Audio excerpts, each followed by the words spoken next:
Hello horror lovers. అమలాపురంలో ఉంటున్న శివ, విజయ్, కుమార్ అనే ఈ ముగ్గురు అన్నతమ్ముళ్ళు. వీళ్ళు టీచర్ అవ్వాలని BEd bachelor of education course complete చేయడానికి హైదరాబాద్కి వచ్చారు. వీళ్ళకంటూ హైదరాబాద్లో ఏ ఫ్రెండ్స్ లేరు. పెద్దవాడు శివ, రెండోవాడు విజయ్ అండ్ మూడోవాడు కిరణ్. సిటీకి వచ్చి రెంట్ హౌస్ కోసం చాలానే తిరిగారు. ఎవ్వరూ కూడా బ్యాచులర్స్కి రూమ్స్ ఇవ్వము అని అంటున్నారు తప్ప ఒక్కరు కూడా సరే అని ఒప్పుకోవట్లేదు. చివరికి ఒక్క ఇల్లు అయితే దొరికింది. అమ్మయ్య అని ఊపిరి తీసుకున్నారు. ఇంటి ఓనర్కి చెప్పారు, మేము కోర్స్ చేయడానికి వచ్చాం, మేము ముగ్గురం అన్నతమ్మురమని.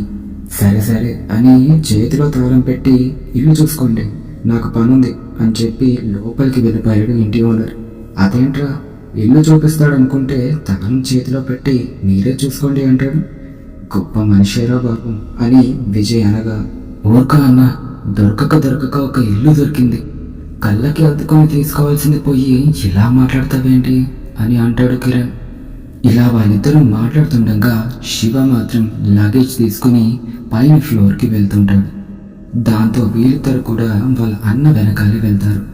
లాక్ ఓపెన్ చేయడానికి ప్రయత్నిస్తాడు శివ. కొంచెం గట్టిగా ఉండడం వల్ల తుప్పు పట్టేసిన లాక్ ఆలస్యంగా తెరుచుకుంటుంది. డోర్ ఓపెన్ చేయగానే ఏదో తెలియని బ్యాట్స్మెన్ ఇంట్లో కొన్ని పాత సామాన్లు అటు ఇటు పడి ఉండడం చూసి ఇల్లు చాలా కాలం నుండి ఖాళీగానే ఉన్నట్టుంది, క్లీన్ చేస్తే బాగానే ఉంటుంది అని శివ అంటాడు. ఇల్లు మొత్తం చూశాక కింద ఓనర్ దగ్గరికి వెళ్తారు. అడ్వాన్స్ గురించి మాట్లాడి సెటిల్మెంట్ చేసుకుంటారు. ఆ ఇంటి ఓనర్ ఒక కండిషన్ పెడతాడు. ఇంటి లోపల ఒక ఎక్స్ట్రా బెడ్రూమ్ లాక్ వేసి ఉంటుంది, అది తెరవడానికి ప్రయత్నించకండి అని సీరియస్గా వార్నింగ్ ఇచ్చినట్టు చెప్తాడు. ఎందుకు అని అడగాలి అని అనిపించినా కూడా అడగకుండా సరే సరే అని ముగ్గురు పైకి రూమ్లోకి వెళ్ళిపోతారు. ఇల్లు మొత్తం క్లీన్ చేసుకుని నీట్గా సర్దుకుంటారు. కిరణ్కి మాత్రం లోపల ఏముందో చూడాలి అన్న ఎక్సైట్మెంట్ చాలా గట్టిగానే ఉంటుంది. ఆ డోర్ దగ్గరికి వెళ్ళి లాక్ హోల్ నుండి కన్ను పెట్టి లోపలికి చూస్తాడు. లోపల ఒక పెద్ద బెడ్ ఉంటుంది, పక్కనే ఒక డ్రెస్సింగ్ టేబుల్ ఉంటుంది. కొంచెం పక్కకు చూస్తాడు, ఏదో కదులుతున్నట్టు అనిపిస్తుంది. ఇంతలో వెనక నుండి విజయ్ కిరణ్ని నెడతాడు. ఏం చూస్తున్నావురా, ఇంటి ఓనర్ ఏం చెప్పాడు, నువ్వేం చేస్తున్నావు అన్నా? లోపల ఎవరో ఉన్నారు, నాకు మెదులుతున్నట్టు కనిపించింది. ఏంట్రా, భయపెట్టాలని చూస్తున్నావా? నీ కోతివేషాలు ఇక్కడ వేయకు. లేదన్నా, నిజంగానే ఏదో ఉంది చూడు అని కిరణ్ చెప్పడంతో విజయ్ లాక్ హోల్ నుండి లోపలికి చూస్తాడు. షాక్ అవుతూ కిరణ్ వైపుగా చూస్తాడు. ఏమైందన్నా, ఏం కనిపించింది? చెప్పాను కదా ఏదో ఉంది అని వాగుతూనే ఉన్నాడు కిరణ్. నెత్తి మీద ఒకటి కొట్టి విండోస్ ఓపెన్ ఉండడం వల్ల అక్కడున్న వైట్ కర్టెన్ గాలికి పైకి కిందకి ఎగురుతుంది అంతే అని నవ్వుకుంటూ వెళ్ళిపోతాడు. క్లీనింగ్ అంతా అయ్యేసరికి ఈవినింగ్ అయిపోయింది. ముగ్గురు బయటకు వెళ్ళి అలా తిరిగేసి తినడానికి బిర్యానీ అండ్ బీర్లు తెచ్చుకున్నారు. అన్నతమ్ములన్నాక వాళ్ళ బాండింగ్ ఎలా ఉంటుందో మీకు స్పెషల్గా చెప్పనక్కర్లేదు. ఇంటికి వచ్చాక ముగ్గురు కూర్చుని బీర్లు తాగుతూ మాట్లాడుకుంటున్నారు. తర్వాత డిన్నర్ కూడా చేసేస్తారు. శివ ఏమో ఫోన్ చూసుకుంటున్నాడు, కిరణ్ ఏమో పడుకున్నాడు. విజయ్ మాత్రం బయటకు వచ్చాడు. అటు ఇటు చూశాడు. సిగరెట్ కొడదామని ఎదురుగా ఉన్న మెట్ల వైపుగా నడుచుకుంటూ టెర్రస్ పైకి చేరుకున్నాడు. సిగరెట్ తాగుతూ బిల్డింగ్ కార్నర్కి వెళ్ళి నుంచుని సిగరెట్ తాగుతూ ఉండగా అవతల వైపు కార్నర్లో ఒక చిన్న బాబు గోడ మీద కూర్చొని ఉండడం గమనిస్తాడు విజయ్. ఈ టైంలో ఈ చిన్న బాబు ఏం చేస్తున్నాడు? బహుశా కింద ఓనర్ వారి పిల్లోడేమో అని అనుకుంటాడు. ఆ బాబుని పిలవడానికి ప్రయత్నిస్తాడు. వెనక నుండి ఎవరో వెళ్ళినట్టు అనిపించడంతో సడన్గా వెనక్కి తిరిగి చూస్తాడు. వెనక ఎవరు ఉండరు, కానీ చివరిలో మెట్ల దగ్గర ఎవరో ఒక లేడీ నుంచుని ఉండడం గమనిస్తాడు. ఈ బాబు వాళ్ళ అమ్మ అనుకుంటా అని అనుకుంటూ బాబు వైపు చూస్తాడు. అక్కడ బాబు కనిపించడు. వెనక్కి తిరిగి చూస్తాడు. ఇప్పటిదాకా కనిపించిన లేడీ కూడా అక్కడ కనిపించదు. అదేంటి, ఇప్పుడు దాకా ఉన్నారు కదా, అంతలోనే ఎలా మాయమైపోయారు? నిజంగానే నాకు కనిపించారా లేక తాగిన మైకంలో నేనే ఏదో ఊహించుకుంటున్నానా అని అనుకుంటాడు. దూరంగా గోడ మీద ఒక మహిళ, ఒక బాబు గోడ మీద నుంచుని ఉండడం విజయ్ గమనిస్తాడు. వాళ్ళు ఎవరో కాదు, ఎవరినైతే విజయ్ చూశాడో వాళ్ళే. అలా విజయ్ చూస్తుండగానే తల్లి కొడుకు గోడ మీద నుండి దూకేస్తారు. విజయ్ షాక్లో అరుచుకుంటూ పరిగెత్తుకుంటూ వెళ్ళి కిందకి వంగి చూస్తాడు. కింద ఎవ్వరు ఉండరు. ఒక్కసారిగా విజయ్కి బాడీ మొత్తం చెమటలు వచ్చేస్తాయి. నా కళ్ళ ముందే కదా ఆ తల్లి కొడుకు దూకేశారు, మరి కింద చూస్తే ఎవ్వరూ లేరేంటి? అసలు ఏం జరుగుతుంది? తాగిన మత్తులో నేనే ఊహించుకుంటున్నానా? ఛీ, తాగిందంతా దెబ్బకు దిగిపోయింది అని అనుకుంటూ సిగరెట్ కాళ్ళ కింద వేసి ఆరిపేసి కిందకి వెళ్ళిపోతాడు. రూమ్లోకి వచ్చాక జరిగిందంతా చెప్దాం అనుకుంటాడు, కానీ ఎగతాళి చేస్తారేమో అని చెప్పడు.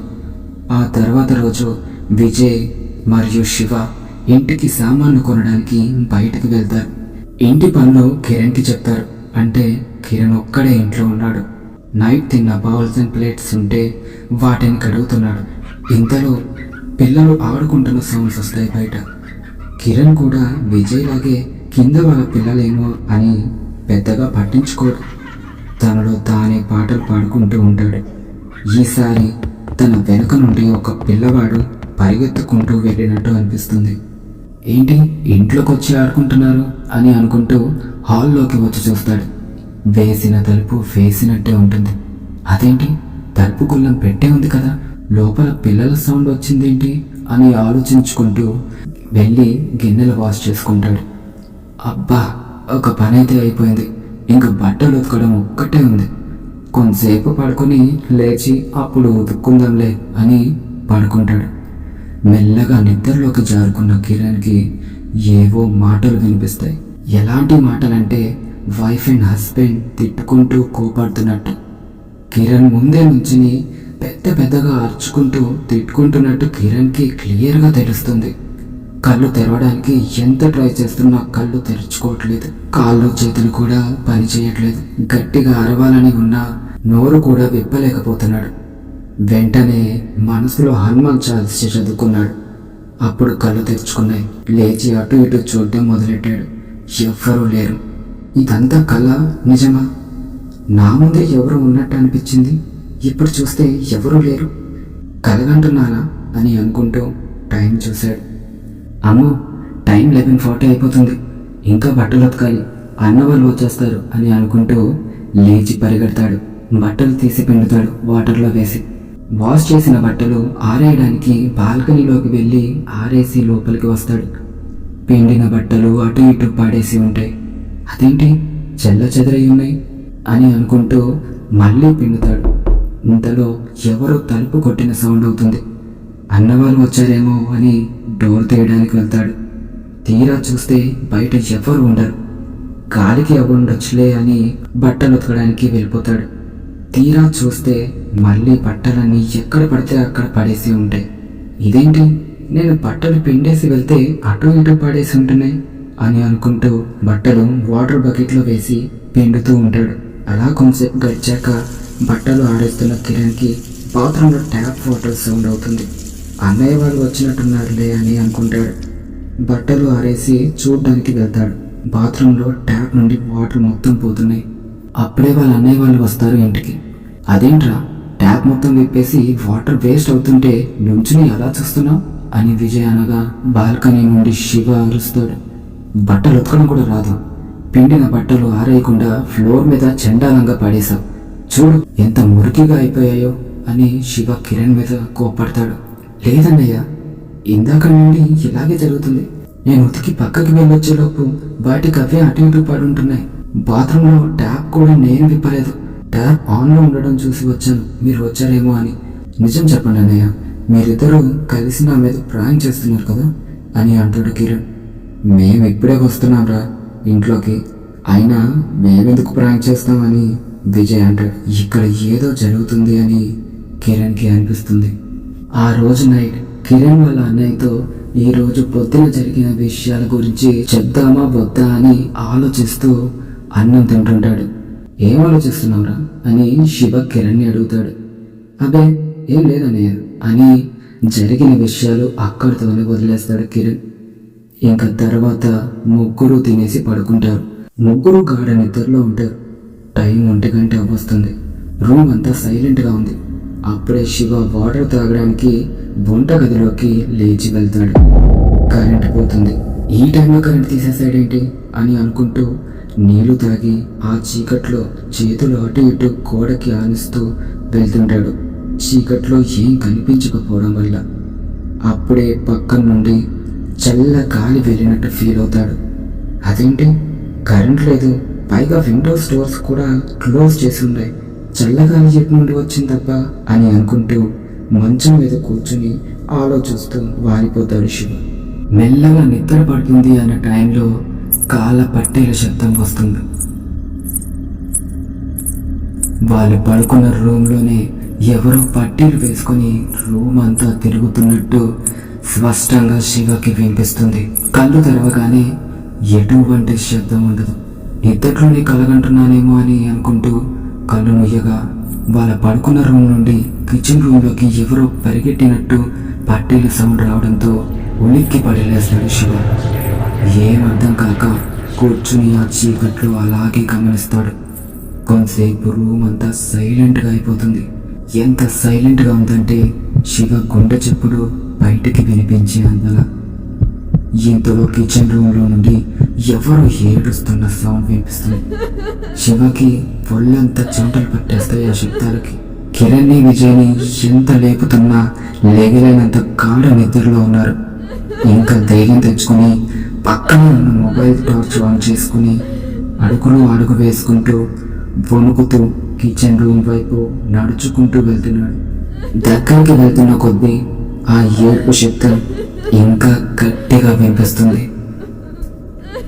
మొబైల్ టార్చ్ కిచెన్ రూమ్లోకి తిప్పగా ఆ రూమ్ కార్నర్లో ఏదో ఆకారం కూర్చొని ఉండడం చూస్తాడు. అది చూడ్డానికి మనిషి ఆకారంలో ఉంది. మెల్లగా పొగలాగా మెదులుతుంది. ఆ దృశ్యం చూసిన శివ భయంతో ఫోన్ పడేసుకుంటాడు. ఈ వీడియో మీకు నచ్చినట్లయితే వెంటనే సబ్స్క్రైబ్ చేసి లైక్, షేర్, కామెంట్ చేసి కింద ఉన్న బెల్ ఐకాన్ని యాక్టివేట్ చేసుకోండి. దీని ద్వారా నేను చేసే ప్రతి వీడియో మీకు నోటిఫికేషన్ ద్వారా మీకు అందుతుంది. మరియు ఇలాంటి వీడియోస్ ఎన్నో చేయడానికి నాకు సపోర్టింగ్గా ఉంటుంది.